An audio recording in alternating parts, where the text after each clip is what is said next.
रात हो चुकी थी और ट्रेन के उस स्लीपर बोगी के कंपार्टमेंट के लगभग सारे लोग सो चुके थे।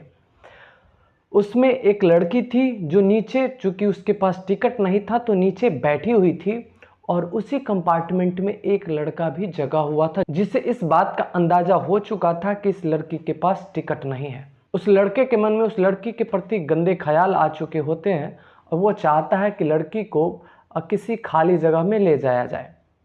इस ख्याल से वो लड़की से कहता है कि तुम बगल वाले बोगी में चले जाओ क्योंकि वहाँ पर सीट खाली है, यहाँ पे खाली नहीं है। चूँकि लड़की इसी बोगी में आज सुबह से रही थी तो उसे बाहर जाना सुरक्षित नहीं लगा, तो लड़की नहीं जा रही थी। फिर लड़के ने उसे डराया कि अगर तुम नहीं जाओगी तो पुलिस तुमको पकड़ ले जाएंगे, मैं पुलिस को बुला के तुमको पकड़वा दूंगा। फिर लड़की डर गई और दूसरे बोगी में जाने लगी, तो उसके साथ लड़का भी गया, और ज्यों ही वो बाथरूम के बगल से गुजर रही थी तो लड़का ने उसे पकड़ के बाथरूम में खींच लिया। फिर इसके बाद बाथरूम में क्या हुआ। नमस्कार, प्रणाम। पी स्टोरी प्रो के इस नए कहानी में, नए एपिसोड में आपका स्वागत है। अगर आप मेरे चैनल पर नए हैं तो प्लीज़ मेरे चैनल को सब्सक्राइब कर लें, क्योंकि आपको इस चैनल पर एक से एक अद्भुत सच्ची घटनाओं का जिक्र होगा, एक से एक सच्ची घटना आपको सुनाई जाएगी। हाँ, कभी कभी ये हो सकता है कि उसमें थोड़ा सा फेरबदल सिर्फ इसलिए किया जाए जिससे कि उसका नाम और उसका जगह चेंज रहे, बाद बाकी वही घटना आपको सुनाई जाएगी।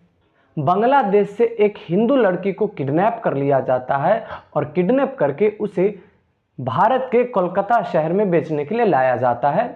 उस लड़की का उम्र लगभग 20 वर्ष के आसपास होता है।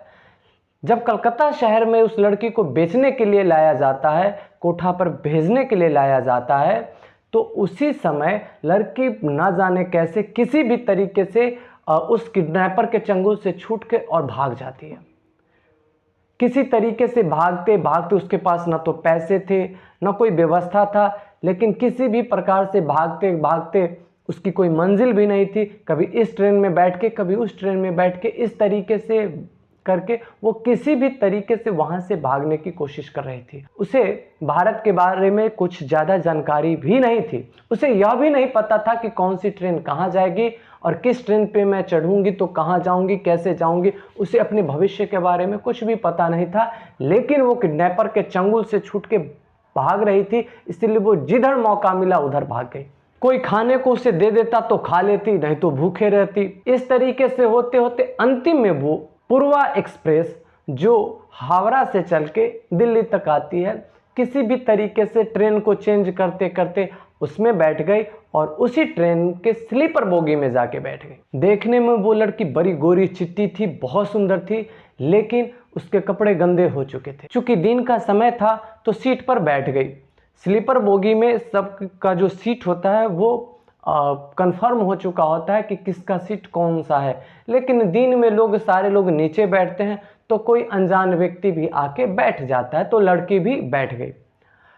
जब दिन खत्म हो गया, जब रात हो गए, जिस कंपार्टमेंट में लड़की बैठी थी उसमें कुछ बुजुर्ग भी थे, कुछ महिलाएं भी थी, और एक वयस्क सा लगभग 40 साल के आसपास का एक मर्द भी था।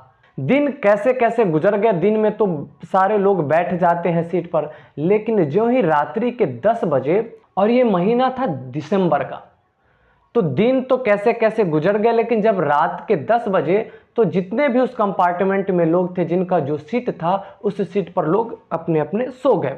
लड़की को नीचे बैठने को कह दिया गया।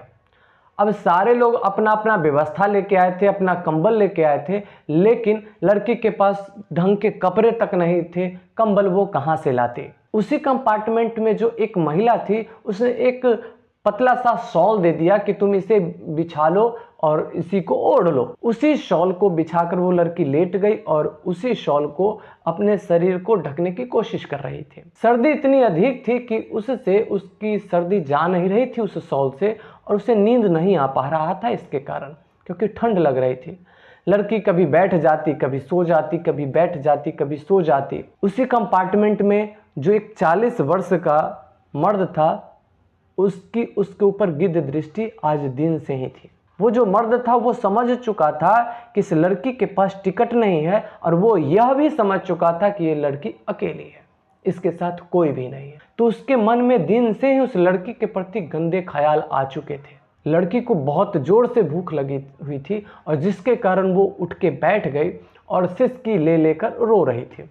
एक तो सर्दी, इतनी ठंड और ऊपर से पेट में अन्न ना हो तो नींद कैसे आए, तो लड़की रो रही थी।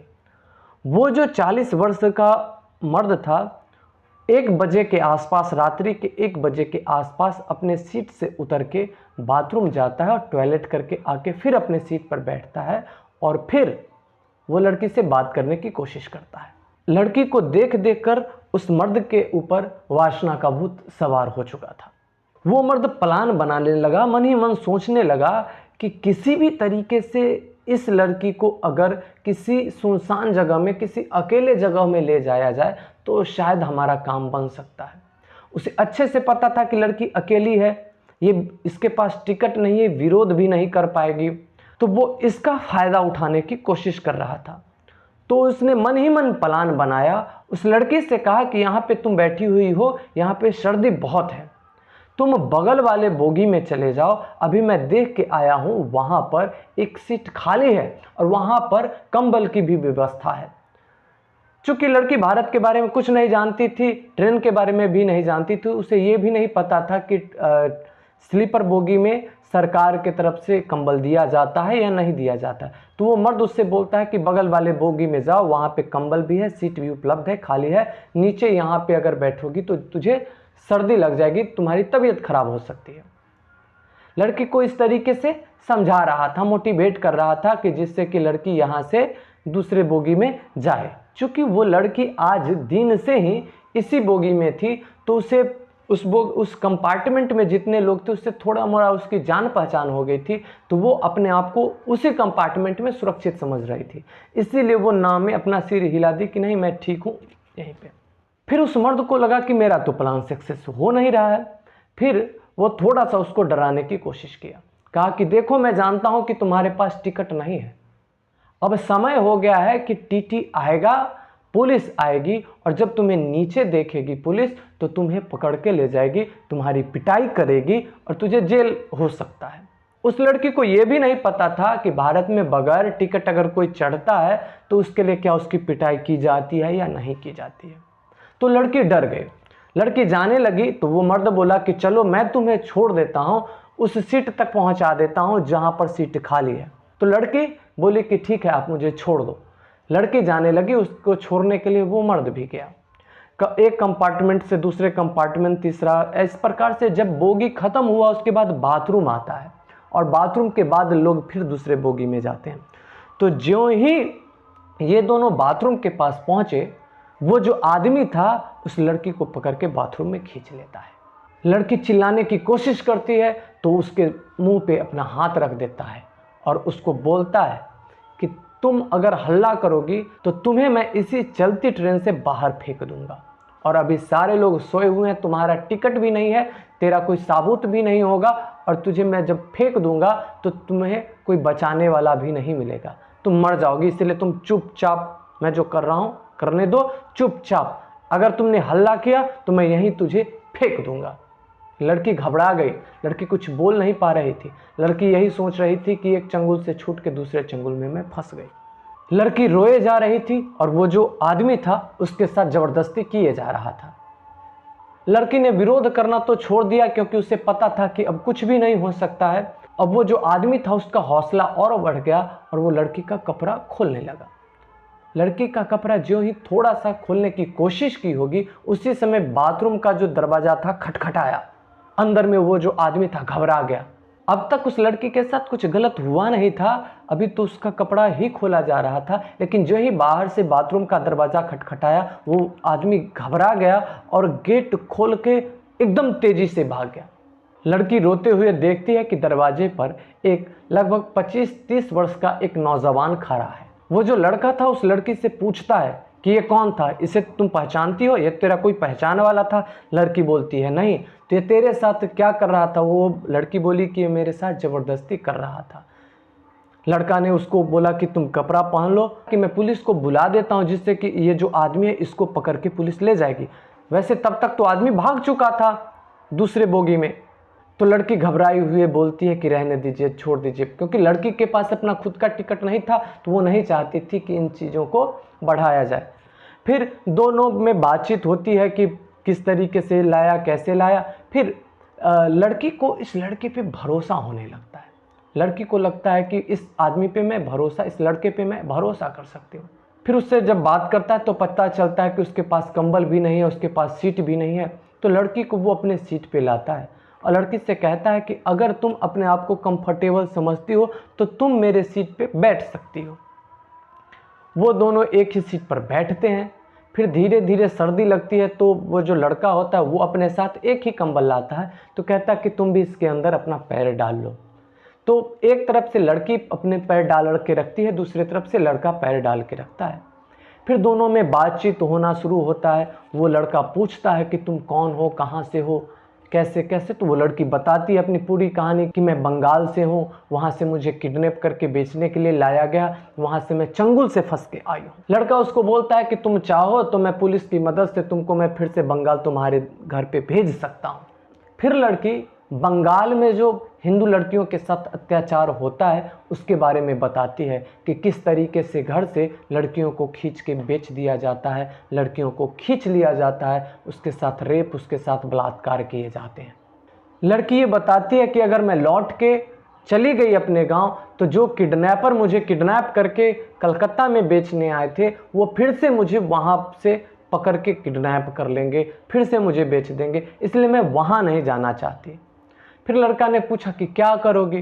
तो लड़की बोली कि मैं किसी भी तरीके से अपना जीवन निर्वाह कर लूँगी, भीख मांग लूँगी, भिक्षा मांग लूँगी, कहीं पे काम कर लूँगी, लेकिन मैं चाहती हूँ कि यहीं पे रहूँ। फिर दोनों में बहुत सारी बातें होती है। लड़का को पता चलता है कि ये लड़की आज अब तक भूखी है। अगला स्टेशन जब आता है तो लड़का उतर के लड़की के लिए खाना पैक करवा के लाता है। लड़की आराम से खाती है और खाती है तो लड़की को नींद आ जाती है। लड़की को नींद आ जाती है, एक ही कंबल में एक तरफ से लड़की और एक तरफ से लड़का सो जाता है।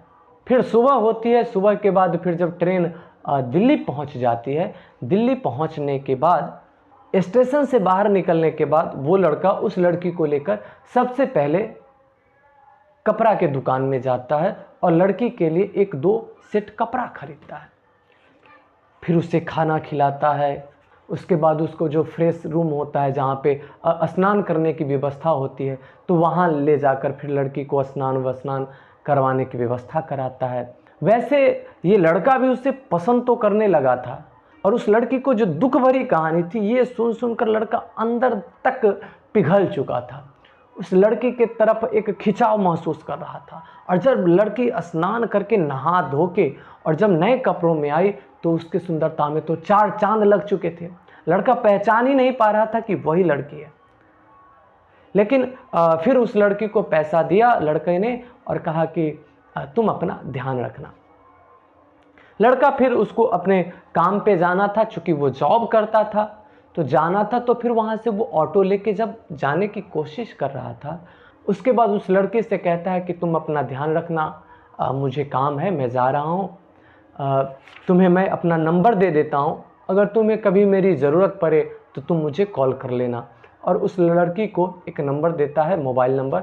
अब उसके बाद वो जो ही ऑटो वाले के पास जाता है लेकिन उसके अंदर ही अंदर एक टीस सा उस लड़की के प्रति खिंचाव सा महसूस हो रहा था। उसका मन नहीं कर रहा था कि वो लड़की को छोड़ के जाए, क्योंकि वो लड़की एक दिन में ही लड़की की कहानी सुन सुन के लड़की उसके मन में घुस चुकी थी। लड़की की जो पीड़ा थी, लड़की का जो दर्द था, लड़की का जो स्वभाव था वो इस लड़के के दिल में घुस चुका था, लड़के के अंदर तक घुस चुका था। लड़का ऑटो में बैठ के जो ही जाने के लिए तैयार होता है उसी समय देखता है कि वो लड़की फिर से वापस आ जाती है ऑटो के पास। ये बाहर निकल के जब उससे पूछता है क्या हुआ तो वो लड़की इससे लिपट के रोने लगती है। इतना रोती है, इतना रोती है, लड़का कुछ नहीं कर पाता। लड़का तो बस खड़ा है और लड़की लिपट के एकदम से रोती रहती है। पता नहीं कैसे इतना प्यार उमड़ रहा था उस लड़की का इस लड़के के प्रति। फिर लड़का लड़की से पूछता है तुम रो क्यों रही हो, हमारा सफ़र तो इतना तक ही था, मैं जा रहा हूँ अपने काम पर। तो लड़की उस लड़के से कहती है कि क्या मैं आपके साथ नहीं रह सकती, क्या आप मुझे अपने साथ नहीं रख सकते। सारे लोग इन दोनों को देख रहे थे कि लड़की कस के पकड़ी हुई है लड़का को। लड़का चाह रहा था कि ये लड़की किसी भी तरीके से मुझे छोड़ दे, तो वो कहता है छोड़ो छोड़ो, मैं थोड़ा सा तुमसे बात तो करो। लड़की छोड़ नहीं रही थी। फिर लड़का पूछता है कि तुम्हें मुझ पर इतना क्यों भरोसा है? तो लड़की बोली कि जिस स्थिति में आप मुझसे मिले, उस स्थिति में अगर कोई और मिलता तो जिस तरीके से वो आदमी बाथरूम में मेरा फ़ायदा उठाने की कोशिश की, आप भी कर सकते थे, मगर आपने ऐसा कुछ नहीं किया, इसलिए मुझे आप पर भरोसा है। लड़की बहुत रोती है। लड़का उसे मन ही मन पसंद तो करने लगा ही था। थोड़ा सा जो प्यार और प्रेम का अंकुर होता है लड़के के मन में भी फूट ही चुका था। फिर लड़का उसको अपने साथ ले जाता है। 2 साल हो गए इस घटना को। अब तक उस लड़का और लड़की ने शादी तो नहीं की है, लेकिन दिल्ली में दोनों ने मिलकर एक रेस्टोरेंट खोला। उस रेस्टोरेंट का नाम रखा इन दोनों ने मिलकर पूर्वा एक्सप्रेस रेस्टोरेंट, क्योंकि ये दोनों पूर्वा एक्सप्रेस में ही मिले थे। आप लोग अगर कभी दिल्ली जाएं तो आप पूर्वा एक्सप्रेस रेस्टोरेंट में जाके ज़रूर खाना खाइए और आप उन लड़का और लड़की को देख सकते हैं। आपको हमारा ये वीडियो कैसा लगा आप हमें कमेंट करके ज़रूर बताइएगा। और अगर आप भी कोई ऐसी सच्ची कहानी के बारे में जानते हैं जो आपको लगता है कि वो बहुत ही इंटरेस्टिंग है, लोगों तक पहुंचानी चाहिए, तो आप हमें कमेंट कर सकते हैं। मैं कोशिश करूंगा आपसे संपर्क करने की और उस कहानी को आप सभी तक पहुंचाने की। धन्यवाद।